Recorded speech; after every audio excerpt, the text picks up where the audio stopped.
Oh guys, kali ini gue mau bahas HP yang udah gue pakai selama 3 bulan. Namanya Samsung Galaxy S22 Ultra. Let's go.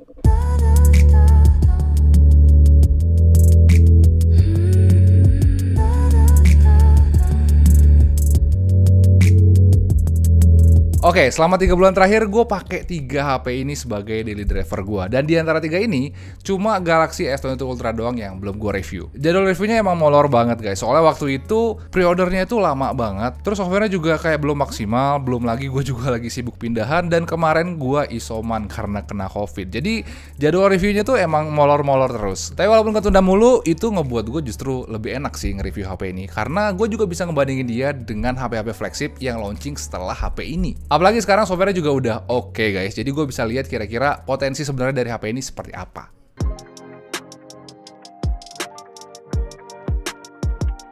Oke, setelah pakai HP ini selama 3 bulan dan compare ini ke HP-HP flagship yang lain, menurut gue ada beberapa hal yang ngebuat HP ini tetap stand out sampai sekarang. Yang pertama, dari semua HP yang gue review, bisa gue bilang HP ini kuat banget di sektor layarnya, kayak nggak ada lawannya sama sekali. Soalnya sampai sekarang HP ini punya layar paling mewah, paling canggih, dan dia juga punya dual speaker yang suaranya tuh juara banget. Gue bilang ini paling mewah karena dari tampilannya aja, ini udah kelihatan cantik banget, elegan, dan juga kelihatan mahal. Bezelnya ini tipis banget, terus bentuknya yang mengkotak dan ukurannya juga yang besar, ngebuat HP ini tuh kelihatan kayak TV super mahal yang ukurannya itu compact gitu, yang kecil. Apalagi fiturnya juga luar biasa banyak, kayak HDR-nya lengkap, brightness juga masih paling tinggi di antara smartphone yang lain, mode vividnya juga bagus banget, dan yang paling ultimate, layarnya udah support dengan S Pen. Bagi gue, S Pen ini ngebuat level layarnya tuh lebih tinggi kalau dibandingkan dengan HP-HP yang lain. Soalnya itu ngebuat fungsi produktivitas dari layarnya ini kayak nggak ada yang bisa nyaingin lagi. Tapi buat orang-orang yang nggak terlalu butuh S Pen, kayak gue contohnya, gue masih tetap pilih HP ini untuk nikmatin semua kegiatan entertainment gue. Karena dari semua HP yang gue coba, nonton-nonton dan main game di sini memang terasa lebih wah. Apalagi mulai dari ukuran, tampilan, teknologi, sampai fiturnya, dia memang ada di atas yang lain. Jadi emang enak banget. Nah, karena HP ini enak untuk nonton-nonton dan juga main game, tentu aja dia butuh paket internet yang bisa diandelin dan juga kuotanya besar. Dan kalau tipe HP kalian kayak gitu juga, gue rasa tuh kalian bakal cocok dengan sponsor kita kali ini, yaitu LiveOn by XL Axiata. Gue bilang kayak gitu soalnya di LiveOn ini, kuota kita itu nggak dipecah-pecah berdasarkan parameter tertentu guys. Jadi kalau mau dipakai sosmed, streaming film, ngegame, dan lain-lain, kuota kita tuh diperlakukan sebagai suatu kuota yang besar yang bebas dipakai buat apa aja, tanpa keterbatasan aplikasi, waktu jaringan, dan juga speed. Terus yang keren lagi, kalau kuotanya masih sisa, kuotanya itu nggak langsung hangus guys. Soalnya kuota sisanya itu terakumulasi otomatis ke bulan-bulan berikutnya sampai 1000 GB, itu gokil banget. Belum lagi kalau kita streaming film di jalan dan tiba-tiba kuotanya habis, pulsa kita itu nggak bakal kepotong tiba-tiba walaupun HP kita connect ke internet. Soalnya kita masih bisa dikasih kuota 3 GB emergency di saat genting-genting kayak gitu. Jadi kalau kalian tipe orang kayak gitu, gue saranin coba aja guys LiveOn ini. Apalagi juga proses belinya nyaman banget. Gue bilang ini nyaman karena mulai dari proses beli sampai aktivasi kartunya, semuanya itu bisa dilakuin sambil nyantai. Soalnya prosesnya itu 100% digital dan CS-nya juga manusia beneran. Jadi proses komunikasi atau konsultasinya itu pasti jelas, nggak asal-asalan. Nah, buat jaga-jaga, gue udah taruh linknya di kolom deskripsi. Jadi kalau kalian pengen cobain PowerGo 20 GB atau Power On yang 25 plus 25 GB, langsung aja kalian klik linknya di kolom deskripsi.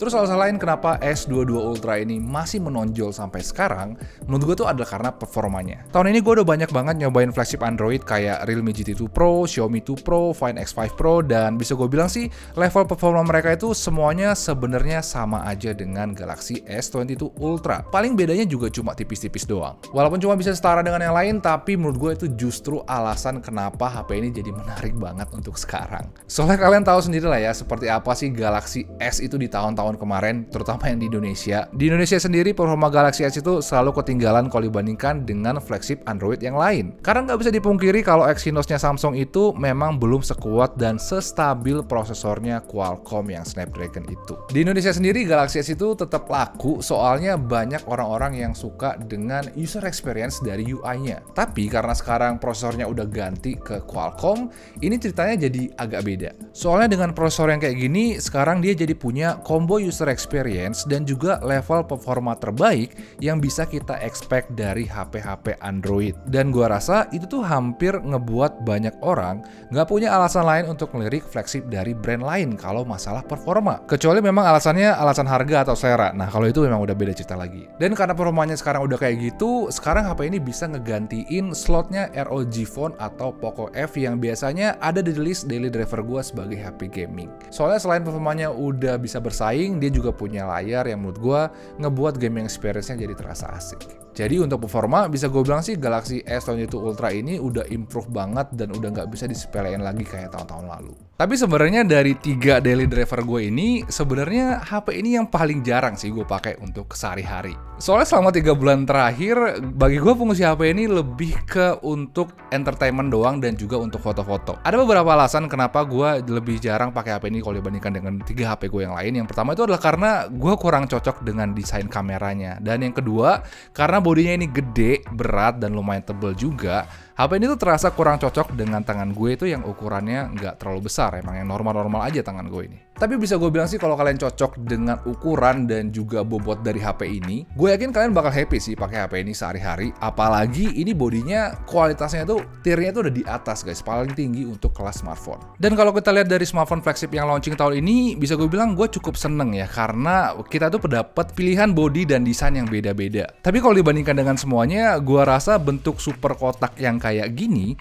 menurut gue masih tetap yang paling seksi. Soalnya level keunikan dan kesan elegannya itu lebih terpancar aja gitu kalau dibandingkan dengan yang lain. Belum lagi finishing dan materialnya juga bagus banget, terus fiturnya juga yang paling lengkap. Jadi bisa dibilang sih HP ini kayak punya semua hal yang kita mau dari HP-HP flagship gitu, yaitu bodi yang kokoh, mewah, dan tampilan yang menarik. Nah, kalau untuk baterainya sendiri, ini menurut gue kualitasnya udah oke-oke aja. Kapasitas baterainya 5000 mAh, dan setelah gue cobain, bisa gue bilang sih ini masih sama awetnya dengan flagship Android besar gue yang lain. Soalnya dia masih kuat untuk dipakai selama seharian dengan waktu aktif yang bisa mencapai 6-7 jam, sama dengan yang lain. Tapi kalau dari sektor pengecasan, HP ini emang ada di bawah banget sih. Soalnya dari boxnya aja dia udah nggak dikasih chargeran guys. Dan kalaupun kita beli charger terbagusnya sekalipun, kecepatan chargernya masih kalah kenceng kalau dibandingkan dengan flagship Android yang lain. Bahkan di mid-range saja dia mungkin masih kalah. Selama pakai HP ini sih sebenarnya gue nggak terlalu mikirin itu, soalnya gue selalu ngecas HP ini pakai wireless charging sebelum tidur. Tapi kalau lupa ngecas, absennya opsi untuk ngecas cepet kayak HP Android lain itu emang terasa agak kurang seru sih. Apalagi dengan HP yang harganya semahal ini. Terus untuk kameranya sendiri, bisa dibilang ini setup kamera terlengkap yang bisa kita pilih untuk sekarang guys. Soalnya dia punya 4 kamera yang range zoomnya itu jauh banget, kemampuan videonya juga udah bisa sampai resolusi 8K, dan optical image stabilization-nya juga lebar guys, jadi getaran yang diredam lebih banyak kalau dibandingkan dengan HP-HP lain. Tapi sebenarnya kameranya ini justru jadi alasan gua kenapa kemarin gua nunda review HP ini pas pertama kali beli. Soalnya pas awal-awal gua coba, gua ngerasa sih HDR dari kameranya ini agak masih kurang nendang. Tapi ternyata setelah update berkali-kali pun, menurut gue sih hasil dari SDR-nya ini masih kalah nendang dibandingkan dengan yang lain. Ini sebenarnya nggak salah, soalnya taste atau selera dari level SDR tiap-tiap brand itu memang beda-beda guys. Jadi memang nggak ada patokan bener atau salahnya, dan ini bener-bener pure subjektif. Dan kalau ngomongin selera, gue pribadi lebih suka dengan mode SDR-nya iPhone atau juga Oppo Find X5 Pro, karena menurut gue mereka lebih agresif untuk nge-reveal detail-detail di area-area yang memang cahayanya itu kurang maksimal. Tapi di luar dari SDR-nya tadi, menurut gue ini kualitasnya memang udah ada di level tertinggi untuk smartphone. Belum lagi HP ini juga udah sangat nonjol banget kan di kemampuan zoomnya, dan kamera selfie-nya juga udah juara banget karena hasilnya itu super tajam dan mode potretnya juga rapinya bukan main. Terus untuk videonya dia juga udah bisa nge-record di sampai resolusi 8K, hasilnya juga stabil banget, dan di kondisi low light juga ini salah satu hasil yang terbaik yang juara juga. Nah, terakhir untuk harganya sendiri, bisa dibilang sih harganya udah turun sih ke harga 16 jutaan setelah 3 bulan. Walaupun udah turun, itu masih tetap terhitung mahal guys, karena Android yang lain yang flagshipnya itu memang harganya ada di bawah dia. Tapi menurut gue pribadi itu harga yang masuk akal sih, soalnya dari HP-nya sendiri, dia emang ngasih sesuatu yang lebih kalau dibandingkan dengan yang lain-lainnya. Terutama dari masalah kelengkapan, menurut gue sih ini kelengkapannya udah jauh lah, masih susah disaingin dengan HP-HP yang lain. Dan gak cuma lengkap, sekarang juga kualitasnya ngebuat gue lebih gampang sih ngerekomendasiin HP ini ke orang-orang. Soalnya sekarang kameranya selain udah bagus, span-nya juga sekarang sekarang udah bisa dimasukin ke dalam bodinya, dan itu ngebuat experience dari S Pen-nya jadi terasa lebih nyaman lagi. Dan salah satu yang terpenting juga, performa dan UI-nya sekarang makin bagus, makin perfect, dan salah satu yang terbaik untuk kelas Android. Performanya udah nggak ketinggalan lagi kayak yang tahun-tahun kemarin. Tapi kalau kalian ngerasa Galaxy S22 Ultra ini overkill, gue saranin kalian cek Galaxy S22 atau S22 Plus dulu sebelum ngecek flagship dari brand lain. Soalnya walaupun ini derajatnya ada di bawah Galaxy S22 Ultra, sebenarnya Galaxy S22 ini lebih menarik sih karena dia lebih murah, dan sebenarnya ini udah overkill juga sebenarnya. Ya walaupun memang nggak se-overkill Galaxy S22 Ultra sih, tapi sebenarnya Galaxy S22 ini udah overkill juga, terutama buat user normal kayak kita-kita gini. Jadi kesimpulannya, setelah 3 bulan dan setelah saingannya makin banyak, menurut gue sih Galaxy S22 Ultra ini masih sangat-sangat recommended sih. Soalnya kalau dilihat secara keseluruhan banget, bisa dibilang sih ini memang kualitasnya masih ada di atas HP-HP Android yang lain. Dan ya mungkin segitu aja pendapat gue tentang Galaxy S22 Ultra setelah pakai HP ini selama 3 bulan. Kalau kalian suka dengan video ini, pencet like guys, dan jangan lupa juga subscribe biar kita bisa ngobrol-ngobrol lagi di video-video gue yang berikutnya. Makasih udah nonton guys, ciao.